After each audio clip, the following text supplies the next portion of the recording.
أما بعد فأعوذ بالله من الشيطان الرجيم بسم الله الرحمن الرحيم ألف لام ميم ذلك الكتاب لا ريب فيه هدى للمتقين آمنت بالله صدق الله العظيم إن الله وملائكته يصلون على النبي يا أيها الذين آمنوا صلوا عليه وسلموا تسليما اللهم صل على سيدنا ومولانا محمد وعلى الجود والكرم وآله وأصحابه وسلم صلاة وسلاما عليك يا سيدي يا رسول الله وعلى آلك وأصحابه يا حبيب الله. دوسرا کے بعد ہمارا آج کا درس قرآن مجید فرقان حمید میں سورہ بقرہ کی وضاحت انشاءاللہ کی جائے گی. پچھلے درس کے اندر گزشتہ نشست کے اندر ہم نے سورہ بقرہ کا تعارف آپ کے سامنے پیش کیا تھا. سورہ بقرہ کا اس کی ابتدائی باتیں ہیں آپ کے سامنے بیان کی تھیں کہ سورت کے فضائل کیا ہے، اس کے بارے میں مختلف احادیث ہیں، علماء کے اقوال ہیں. علماء نے اس کے بارے میں بڑی ہمت افزا باتیں فرمائی ہیں، اس کی فضیلتیں بیان کی ہیں. اس میں موجود مخصوص آیتوں کے بارے میں آپ کے سامنے بیان کیا کہ قرآن مجید فرقان حمید کی مجموعی طور پر جو سب سے آخر میں نازل ہونے والی آیات ہے وہ اسی صورت میں ہے. قرآن مجید کی سب سے طویل صورت میں یہ ہے ہر اعتبار سے، چاہے رکوع کی تعداد کے اعتبار سے ہو، آیات کی تعداد کے اعتبار سے ہو، یا مجموعی طور پر احکام کی تفصیل کے اعتبار سے ہو. یہ صورت سب سے طویل صورت شمار ہوتی ہے اور قرآن مجید کی سب سے طویل آیت بھی اسی صورت میں ہے. یہ بھی ہم نے آپ کے سامنے بیان کیا تھا. آج جو ہے باقاعدہ اس صورت کا آغاز کر رہے ہیں. بسم اللہ الرحمن الرحیم. الف لام میم. یہ 3 حروف ہیں. یہ صرف 3 حروف کا مجموعہ ایک مکمل آیت ہے، اور یہ جو حروف ہیں یہ اصطلاحی اعتبار سے تفسیر میں، علوم تفسیر میں حروف مقطعات کہلاتے ہیں اور آیات حروف مقطعات بھی کہلاتی ہیں. قرآن مجید کی جو آیات ہیں وہ بنیادی طور پر 3 طرح کی ہیں. 3 اقسام ہیں قرآن مجید کی آیات کی. سب سے پہلے یہ آیات جو حروف مقطعات پر مشتمل ہیں، آیات حروف مقطعات. دوسرے نمبر پر آیات متشابہات ہیں. تیسرے نمبر پر آیات محکم سے. حروف مقطعات کیا ہے؟ حروف مقطعات وہ حروف ہیں کہ جو اللہ تعالیٰ نے قرآن مجید کے طور پر آیات کے طور پر نازل فرمائے، لیکن ان کی مراد کسی بھی طرح واضح نہیں ہوتی. اس کے اندر عقلیں دوڑائی جا سکتی ہیں، اس کا اپنے طور پر کوئی معنی بیان تو کیا جا سکتا ہے، لیکن یقین کے ساتھ نہیں کہا جا سکتا کہ اس کا یہ مطلب ہے کہ یہ مطلب ہو سکتا ہے. امکان ایک وہم، ایک ظن ہو سکتا ہے، ایک گمان ہو سکتا ہے کہ اس سے شاید یہ مراد ہو، شاید اس سے یہ مراد ہو. یعنی اس طرح کے معنی اس میں بیان کیے جا سکتے ہیں، لیکن پکا معنی اس کا بیان کرنا مشکل ہے.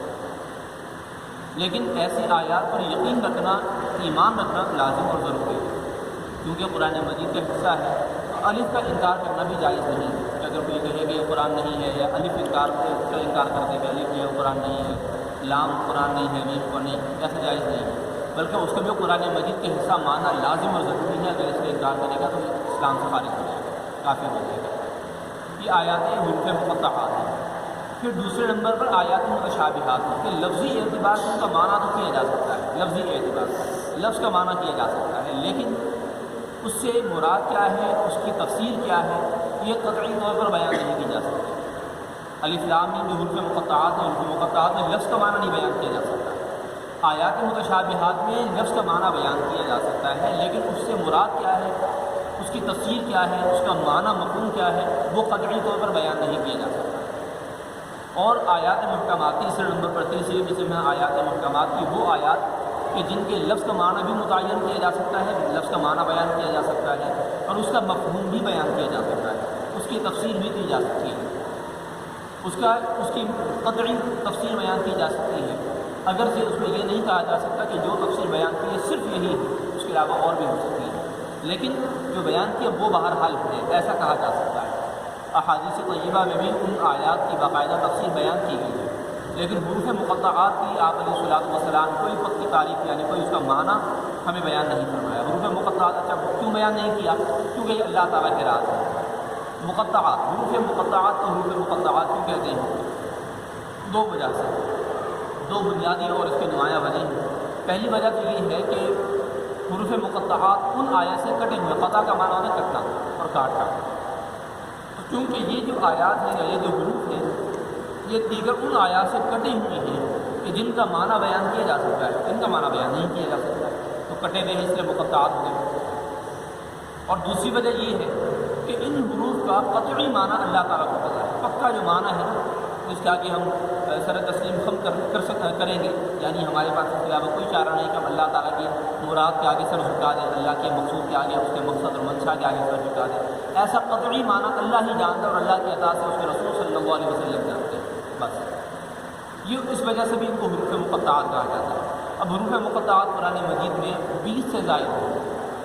الف لام میم یہ ہے، حامیم ہے، الف لام میم را ہے، الف لام میم صاد ہے، اسی طرح حامیم عین سین قاف ہے، کاف ہا یا عین صاد نون قاف وغیرہ وغیرہ۔ اس طرح قرآن مجید میں کئی جگہوں پر یعنی حروف مقطعات کو مختلف مقامات پر متعدد مقامات پر بیان کیا گیا۔ حروف آیات متشابہات، اب یہ کیا ہے؟ آیات متشابہات مثال کے طور پر اللہ تعالیٰ نے قرآن مجید میں اپنے لیے ید کا لفظ استعمال فرمایا ہے، ہاتھ، ید اللہ فوق ایدیہم، اللہ تعالیٰ کا ہاتھ ان کے ہاتھوں کے اوپر ہے۔ علماء اسلام کا امت کا اس بات پر اتفاق ہے، اجماع ہے کہ اللہ تعالیٰ کے لیے جسم اور جسمانی اعضاء نہیں ہے، کسی بھی طور پر اللہ تعالیٰ کے جسمانی اعضاء نہیں ہے۔ علماء کا یہ ہمیشہ سے اتفاق کرتا آ رہا ہے، لیکن اللہ نے اپنے لیے اب ہاتھ کا لفظ استعمال فرمایا، تو اس کا کیا مطلب ہے؟ اس کا پھر مطلب ہم نکالیں گے ایسی کسی معنی سے کہ جو اللہ تعالیٰ کی شان کے لائق بھی ہو اور ہم اس پر ایمان دیں اور ہماری سمجھ میں بھی آ سکے۔ اللہ تعالیٰ کے ہاتھ سے مراد کیا ہے؟ اللہ تعالیٰ کا ہاتھ ان کے ہاتھوں پر، اب اس سے مراد کیا ہے؟ اس سے مراد ہے کہ اللہ تعالیٰ کی حمایت ان کے ہاتھوں پر۔ یہ اصل میں نازل ہوئی تھی آیت جب آپ علیہ السلام نے جو ہے وہ حضرت عثمان رضی اللہ عنہ کے قصاص کے لیے بیعت کی تھی، بیعت رضوان جس کو کہا جاتا ہے۔ مکہ مکرمہ کے قریب جو آپ حالت سفر میں تھے، عمرے کے لیے تشریف لے کر گئے تھے، تو حضرت عثمان رضی اللہ عنہ کو آپ نے مکہ مکرمہ بھیجا تھا سفیر بنا کر، اور کافی دیر تک وہاں سے جواب نہیں آیا، تو خدشہ ہوا کہ یہ شہید نہ کر دیا ہو، تو آپ علیہ السلام نے وہاں پر لوگوں سے عہد لیا تھا، صحابہ کرام سے بیعت کی تھی ان سے۔ آپ علیہ السلام نے جو اپنے درس مبارک پر صحابہ کرام کے ہاتھ رکھوا کر بیعت لی تھی، تو اللہ تعالیٰ نے اس بیعت کی توثیق، اللہ تعالیٰ نے اس بیعت کی حمایت ضرور فرمائی کہ یا رسول اللہ، اے حبیب، ان ہاتھوں پر اللہ تعالیٰ کا ہاتھ ہے، ان ہاتھوں پر اللہ کے ہاتھ کا مطلب یعنی اللہ تعالیٰ کی حمایت بھی آپ کے ساتھ ہے، آپ جو کر رہے ہیں برحق ہے۔ تو یہاں پر اللہ تعالیٰ کے ہاتھ سے مراد ہماری طرح جسمانی اعضاء نہیں ہے، بلکہ اللہ تعالیٰ کا جسم بھی نہیں ہے، اللہ تعالیٰ کے جسمانی اعضاء بھی نہیں ہے۔ تو یہ آیات متشابہات ہیں کہ کے لفظ کے اعتبار سے معنی ہمارے اعضاء سے ملتے جلتے ہیں، لیکن ایگزیکٹلی معنی اس کا بالکل پکا معنی ہم بیان نہیں کر سکتے۔ تو اس کی کوئی اب ہم ایسی توجیہ اور تعبیر کریں گے تو اللہ تعالیٰ کی شان کے لائق آیات متشابہات ہوگی۔ اور آیات محکمات جیسے اللہ نے پکا معنی بیان کرنے وقت آیت بیان فرما دی کہ اقیموا الصلاۃ، نماز کو قائم کرو، اس کے اندر معنی بالکل واضح ہے کہ نماز کو قائم کرنا ہے۔ آتوا الزکوٰۃ، زکوٰۃ کو ادا کرنا ہے، زکوٰۃ کو زکوٰۃ ہی کہتے ہیں، اس کا ایک مطلب مخصوص معنی اور ایک اس کا مفہوم جو ہے سب جانتے ہیں۔ حج ادا کرنا، وَلِلَّهِ عَلَى النَّاسِ حِجُّ الْبَيْتِ مَنِ اسْتَطَاعَ إِلَيْهِ سَبِيلًا، کہ اللہ کے لیے لوگوں پر فرض ہے کہ وہ اللہ تعالیٰ کے گھر کا حج کریں اگر ان کو راستے کی استطاعت ہو، طاقت اور قوت ہو، اس کو مخصوص شرائط کے ساتھ مقید کیا، مشروط کیا۔ تو یہ اب آیات جن میں معنی بالکل واضح ہے، کسی قسم کی پوشیدگی اور ابہام نہیں ہے، شک شبہ نہیں ہے، بالکل واضح ہے، ایسی آیات محکمات کہلاتی ہیں۔ اب یہاں اللہ تعالیٰ نے آغاز ہی باقاعدہ حروف مقطعات سے کیا، پہلے صرف اللہ تعالیٰ نے دعائیہ صورت نازل فرمائی، قرآن مجید کا حصہ ہے، لیکن اب جو قرآن مجید کی تفسیر کا آغاز کیا تو اللہ نے حروف مقطعات سے کیا، جو کہ اللہ تعالیٰ کے کفار کے سامنے چیلنج کا ایک اظہار ہے کہ تم جو ہے کہتے ہو کہ یہ جو قرآن ہے، جس کو ہم قرآن کہتے ہیں، یہ تم سمجھتے ہو کہ یہ محمد بن عبداللہ نے اپنے منہ سے باتیں کہی ہیں، یہ صرف ان کی باتیں ہیں، ان کا کلام ہے۔ اگر یہ ایک انسان، کیونکہ بہرحال انسان تو آپ علیہ السلام بشر بھی ہیں، اگر تم یہ سمجھتے ہو کہ آپ علیہ السلام کا کلام ہے، انسان کا کلام ہے، تو منع کریں۔ الف لام میم جیسے حروف مقطعات لے کر آئے، حامیم عین سین قاف جیسے حروف مقطعات جیسی آیات بنا کر لے آؤ۔ اللہ تعالیٰ نے قرآن مجید کا باقاعدہ تفصیلی آغاز ہی حروف مقطعات سے کیا کہ جس کی وجہ سے سارے کفار عاجز ہو گئے، جس کا آغاز ہی اتنا جو ہے وہ جامع قسم کا ہو، کیونکہ یہ وہ حروف ہیں کہ اس سے جو ہے یہودی بھی دھوکہ کھاتے ہیں۔ یہودی ویسے اپنے آپ میں بڑے عالم بنتے تھے۔ حروف مقطعات کے بارے میں ہم نے پیچھے بھی بیان کیا تھا۔ حروف مقطعات کا جو ہے نا یہ حروف کا باقاعدہ علم ہوتا ہے، تعداد کا، علم الاعداد ایک پورا علم ہے۔ ہر حرف کا ایک عدد ہوتا ہے، اس کی گنتی ہوتی ہے، ان کو جوڑ کر آپس میں ان کو شمار کر کے جمع کر کے اس کا باقاعدہ ایک مفہوم نکالا جاتا ہے، اس کی تاثیر نکالی جاتی ہے۔ یہودی اس سے بھی عاجز ہے، ویسے بڑے عالم بنتے تھے، لیکن جب سرکار علیہ الصلوۃ والسلام نے ان کو جب تفصیل سے سب سنائی آیات حروف مقطعات تو عاجز گئے۔ اب آگے اللہ تعالیٰ فرما رہا ہے کہ دیکھو ہم نے اپنے کلام کا آغاز ہی حروف مقطعات سے کیا ہے، اور پھر آگے فرمایا کہ ذالک الکتاب لا ریب فیہ، یہ وہ عظیم الشان کتاب ہے جس میں شک شبہ کی گنجائش نہیں ہے۔ شک نہ کرنا، یہ نہ سوچنا کہ یہ اللہ کا کلام نہیں بلکہ محمد بن عبداللہ کا کلام صلی اللہ علیہ وسلم رضی اللہ عنہ، یہ نہ سمجھنا کہ یہ صرف محمد بن عبداللہ کا کلام ہے، محمد عربی کا کلام ہے، نہیں، یہ اللہ کا کلام ہے، نازل ان پر ہوا ہے، نازل ان پر ہوا ہے، یہ ان کو اس کے زیور سے آراستہ کیا گیا ہے، اللہ کا کلام ہے، اس کے بارے میں شک شبہ کی کسی طرح کی بھی کوئی گنجائش نہیں، شک شبہ سے بالا تر کتاب ہے۔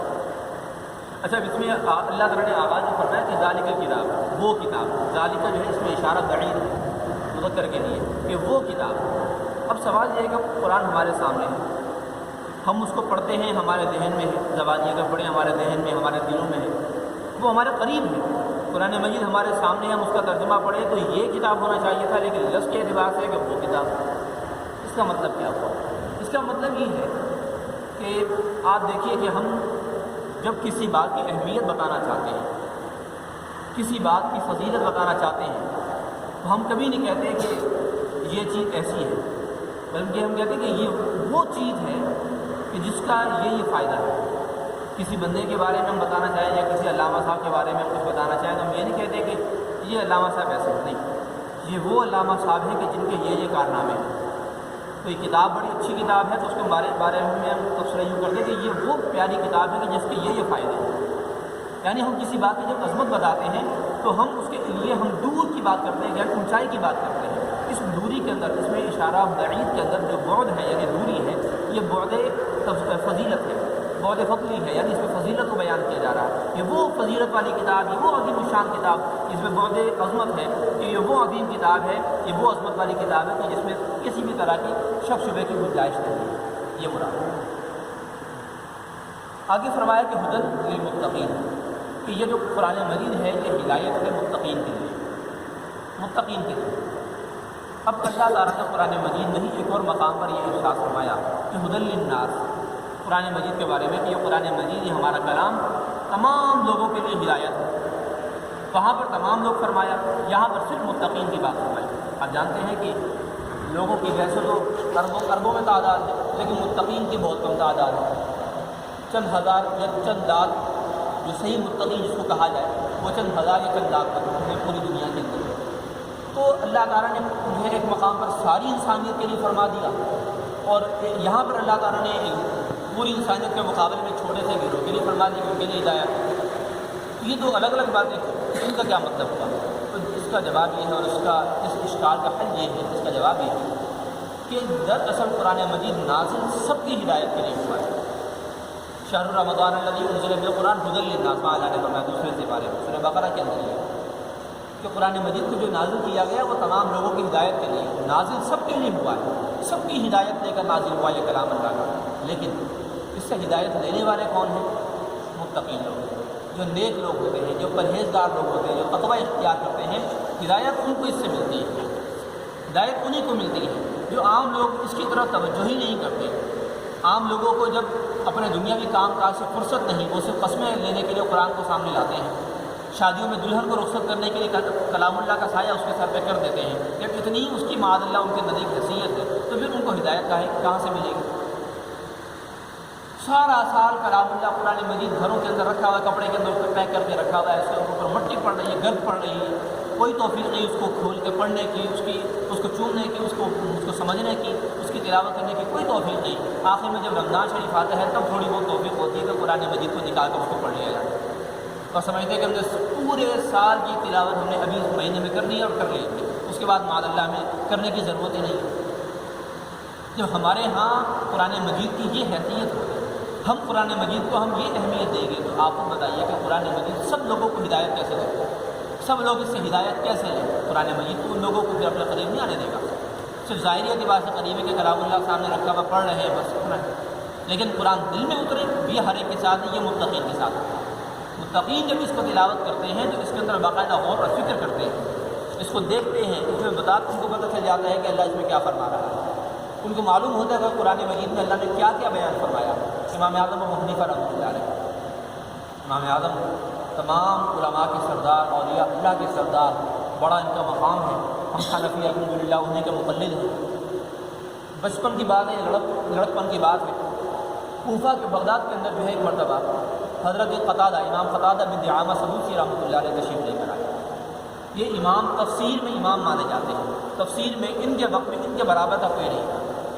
یہ اصل میں امام المفسرین ترجمان القرآن حضرت عبداللہ بن مسعود رضی اللہ تعالیٰ عنہما صحابی ہیں، ان کے شاگرد تھے۔